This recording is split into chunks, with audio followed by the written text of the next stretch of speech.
ადამიანს აქვს ილუზია, მიუხედავად იმისა, რომ ყველაფერს კითხულობს. თითქოს ყველაფერი უნდა იცოდეს. ადამიანს აქვს ილუზია, რომ ქრისტიანობა ეს არის ცოდვასთან ბრძოლა, სიკეთის მოხვეჭა და შენ მე კარგი ტიპი ხდები უკაცრავად ამ სიტყვისთვის, კარგი ტიპი ხდები და რა თქმა უნდა სასუფევლის ღირსი ხარ. ადამიანს ექნება ესეთი ილუზია და ეხლა მე რომ ამას ვამბობ, ციცრის მეშინია, შეიძლება ზოგიერთი თქვენგანი ფიქრობს რა, აბა ეგ არ არის, აბა რა არის. აბა როგორ უნდა იყოს სხვანაირად. ეგ არ არის, რომ კაი გავხდე, მცნებები აღვასრულო, ყველაფერს კარგად ვასრულებ, შვენიერი ვიღაცა ვარ და სასუფეველს დავმკვიდრებ. აბა როგორ უნდა იყოს სხვანაირად. მე მეშინი ამას რომ ვამბობ, მრავალ თქვენგან შეიძლება ეს ასე და ამგვარადაც გონია. გესმით რა შეასაკ.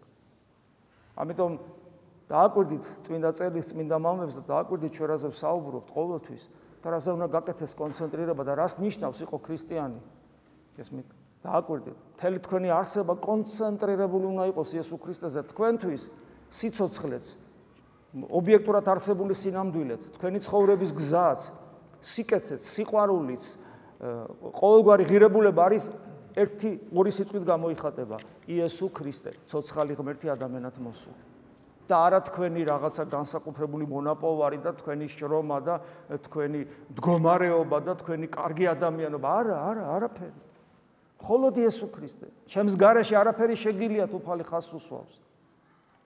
ის ვიშიც ქრისტე არ ცხოვრობს და ვისი სიცოცხლეც არ არის თანხოდრილი ქრისტეს სიცოცხლესთან, შიგნით, ვინც არ არის გადაქცეული ღვთის ტაძრად, იქ არაფერი არ ხდება. პატივმოყვარეობის და საკუთარი ზნეობით თავმომწონების გარდა. და ლუსტრაციას ატხდება ამისი მოყვასთან ურთიერთობაში. და განსაცდელების დროს მოყვასთან ურთიერთობაში ადამიანი იმ წამსვე ავლენს თავის უსიყვარულობას, როცა ის მოყვასი ისე შეეხება მას, რომ არ აწყობს და განსაცდელი, ანუ ცხოვრებაში რომ მოდის რაღაც ისეთი პერიოდი, რომელიც მას არ დაუგეგმავს და მისგან დამოუკიდებლად ხდება. ესეც მას არ აწყობს. აი ამ დროს იმ წამსვე ხუხულასავით ჩამოიშლება მთელი ქრისტიანობა ასეთი ადამიანისა.